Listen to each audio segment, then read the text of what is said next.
news break. I'm your host, Nick Steffens. Coming up, we have soccer and baseball roundups, but first, today's top stories. Kalona and Wellman area veterans were interviewed by Storyline Multimedia, a local video production company, on May 19th and 20th. The company's founder, John Coate, initiated the project as a voluntary effort to capture the veterans' experience on video for future generations. Cho's motivation came from his regret over not being able to document his late grandfather's service in the Korean War. The interviews will be compiled into a 20-minute documentary-style film, which will be publicly screened. Additionally, each interviewee will receive an unedited recording of their own session to share with their families and friends. The project aims to preserve the legacy of the veterans and shed light on their contributions to the community. The video will be premiered in Richmond on July 3rd, at the Wellman YMCA on July 4th, coinciding with the respective communities' fireworks displays. Local officials have praised the project as a valuable collaboration that will be professionally executed and bring pride to the community. Alumni and staff of Iowa Wesleyan University gathered at Old Main Building for a final gathering before the land is transferred to the U.S. Department of Agriculture. The university's closure on May 31st is a result of using the campus as collateral for a $26.1 million loan from the federal agency. While the event began informally through Facebook, school staff allowed alumni to visit some buildings and relive memories. Attendees expressed their grief over the closure and likened the gathering to a funeral. The imminent end of Iowa Wesleyan changed the atmosphere on campus, with alumni reflecting on the lack of new memories being made. Concerns were raised about the impact on the Mount Pleasant community and displaced students. The nostalgic visit to the campus evoked bittersweet emotions for the former classmates, emphasizing the connection and community they experienced. Despite the closure, the alumni expressed gratitude for the time they spent at the university and hoped to maintain connections with fellow graduates through reunions and ongoing friendships. Washington County Hospital and Clinics has announced the addition of Dr. Andy Ashby, a board-certified pulmonologist, to their medical team at the Ken and Rosemary Hansen Specialty Clinic. Starting from May 15th, Dr. Ashby will begin seeing patients addressing a significant medical need in the community. With a medical degree from Indiana University School of Medicine and training at the University of Iowa Healthcare, Dr. Ashby brings expertise in pulmonology and critical care. He previously worked at Mercy, Iowa City, and has provided pulmonology care at WCHC in an outreach capacity for nearly a decade. To schedule an appointment, patients can call 319-653-3936. The addition of Dr. Ashby reflects WCHC's commitment to prioritize quality health care for Washington County residents. Last Wednesday, the Des Moines County Sheriff's Office arrested Anthony Lean, a resident of Mount Pleasant. Lean was charged with damaging the levee on Tama Road, a serious misdemeanor according to the media arrest summary. The criminal complaint filed with the clerk of court stated that Lean drove a 2018 Nissan Rogue onto the levee, causing damage. An officer responded to reports of a gray SUV stuck on the levee around 7 p.m. Lean admitted to driving on top of the levee from the Tama boat ramp, getting stuck, and then driving down onto Tama Road, according to the officer's statement. The officer also spoke with a witness who confirmed the incident and observed tire tracks and ruts in the sand on the levee caused by the vehicle. Ainsworth witnessed a procession of sports cars, muscle cars, trucks, and motorcycles as they paraded through the streets to honor the memory of Michael Littlebeeve Bishop, a Grandview man who unexpectedly passed away in January. The event, organized by Headquarters Muscatine, attracted dozens of participants who paid tribute to Bishop's love for the road, particularly his 66 Chevelle. Bishop's wife, Christine, expressed her gratitude for the fitting tribute and reminisced about the joyful memories they shared on car cruises. The procession comprised friends of Bishop from the Louisa County area, united in celebrating his life and passion for cars and camaraderie. We're going to take a quick break, and when we come back, we'll take a look at the weather and sports.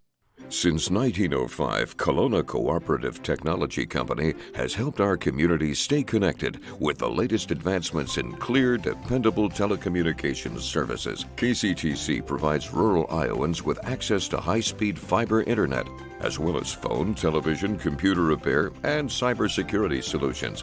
We're also proud supporters of local organizations and area schools within the community. KCTC, keeping Kalona connected. At the Capper Auto Group, we put our customers' needs first and understand that everyone is as different as the vehicle they select. We offer new Ford, Chevrolet, Buick, GMC, Jeep, Chrysler, Dodge, and Ram vehicles in a friendly environment that puts you in the driver's seat. When it comes to service, we maintain factory-trained technicians and competitive pricing. The Capper Auto Group still believes that service after the sale provides the best customer experience. Come see the Capper experience for yourself. Hospice isn't a place, it's a type of care that focuses on living. Servicing a 7-county area, the Hospice of Washington County staff of nurses, social work, hospice aides, spiritual and grief support, volunteers, music and massage therapists are able to provide free end-of-life care where the patient lives. We write wills, give consent for organ donation, but rarely is there a plan for what we would want the final phase of our lives. At Hospice of Washington County, we encourage our patients to be in charge of their healthcare decisions while maintaining quality of life. Been in healthcare for many years. I know that Tammy's that person who wants to help others and take care of us. She knows the healthcare business and wants to take care of others. Hello and welcome back to Newsbreak. I'm your host, Nick Steffens.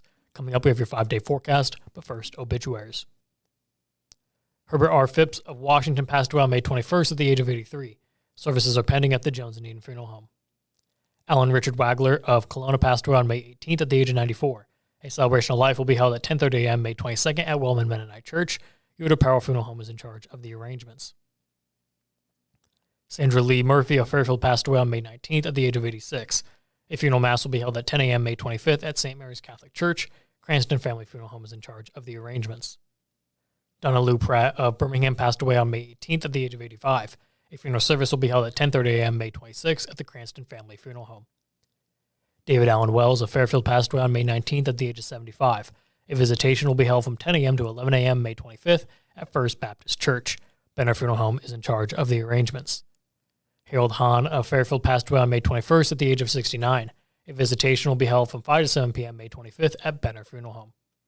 Donna Lee Simmons of Fairfield passed away on May 20th at the age of 89. A funeral service will be held at 10 a.m. May 24th at Fairfield Friends Church. Benner Funeral Home is in charge of the arrangements.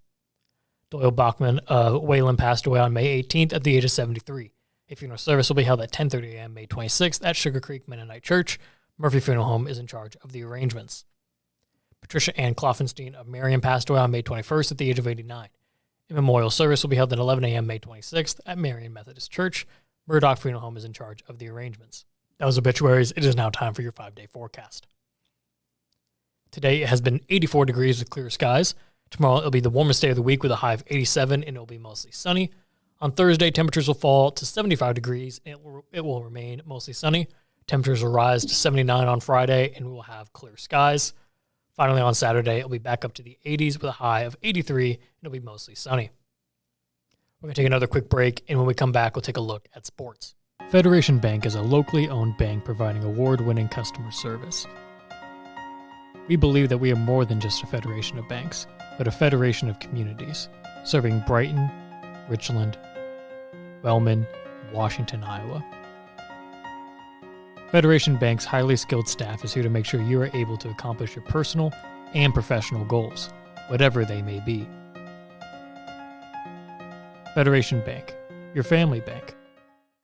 Family owned and operated by Andy and Sarah Ross, Ross Auto has been your vehicle repair and maintenance headquarters since 1935. We specialize in all makes of cars and light-duty trucks. With our variety of available services, let us help you keep rolling and your vehicle operating efficiently. Services include general auto repair, alignments, brakes, fuel injection, and more. Schedule your appointment today at 319-653-5656. That's 319-653-5656.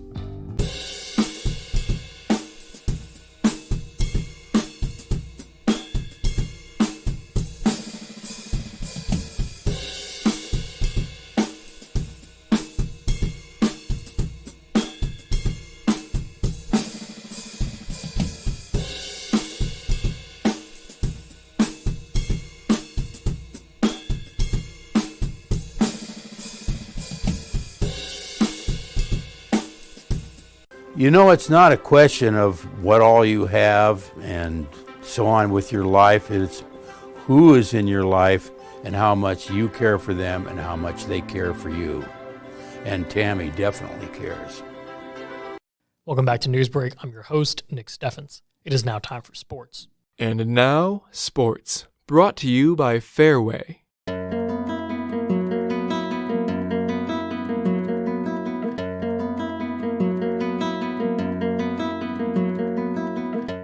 It was all Panthers in the Class 2A Region 3 opener at East Lake Park as Mount Pleasant Mercy ruled Maquoketa to move on. Mount Pleasant scored 6 goals in the first half and 4 in the second, which ended the game via a 10-goal rule.